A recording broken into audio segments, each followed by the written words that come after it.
ഇന്നൊരു മീൻ കറി ഉണ്ടാക്കുകയാണ്. കേരയാണ്, നല്ല പച്ച കേര കിട്ടി. അപ്പോൾ അത് കറി വെക്കുവാണ്. ഇതിനു വേണ്ടിയുള്ള പുളി നേരത്തെ തന്നെ വെള്ളത്തിലിട്ട് വെച്ചിട്ടുണ്ട്.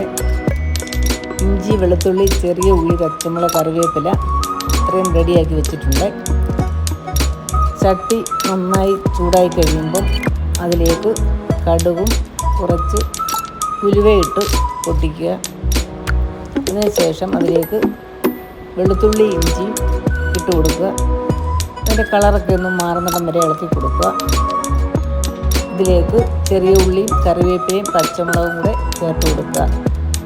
ചെറിയ ഉള്ളി ഏറെ എടുത്തിട്ടുണ്ട്, പച്ചമുളക് 2 എടുത്തിട്ടുള്ളൂ. എരിവ് കൂടുതലുള്ള പച്ചമുളകാണ്. ആവശ്യത്തിന് കറിവേപ്പിലയും ചേർത്ത് കൊടുത്തിട്ടുണ്ട്. ഇത് നന്നായി വഴന്നു വരുമ്പോഴത്തേക്ക് ഇതിലേക്ക് ചേർക്കാനുള്ള മുളക് പൊടി,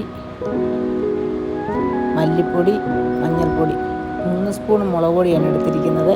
ഒരു ചെറിയ സ്പൂൺ മാത്രം മല്ലിപ്പൊടി ഇട്ടിട്ടുള്ളൂ.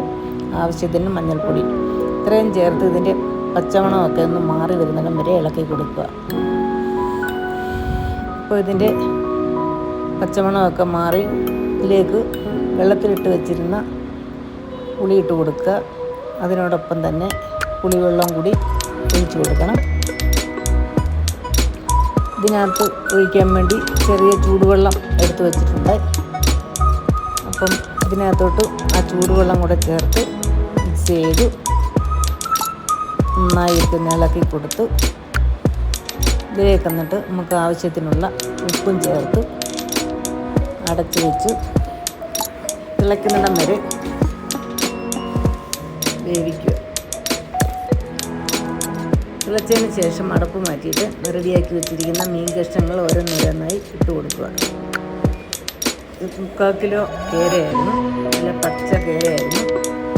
അങ്ങനെ മീൻ കഷ്ണങ്ങളെല്ലാം ഇട്ടതിന് ശേഷം ചെറുതായിട്ടൊന്ന് ഇളക്കി കൊടുത്തിട്ട് വീണ്ടും അടച്ചു വെച്ച് ഇത് പറ്റുന്നിടം വരെ വേവിക്കുക.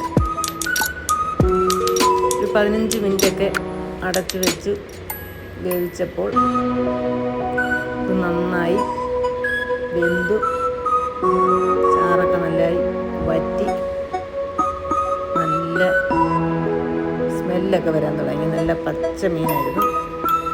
ഇനി ഇതിലേക്ക് കുറച്ച് ഉലുവ പൊടിച്ചതും കൂടെ ഇട്ട് കൊടുത്തു.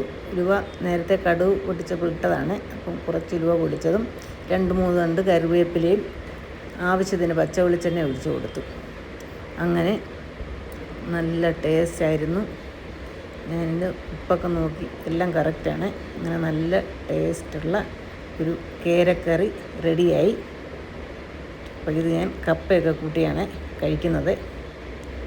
ഓക്കെ, എല്ലാവർക്കും ഇഷ്ടപ്പെട്ടെന്ന് കരുതുന്നു. Okay, by.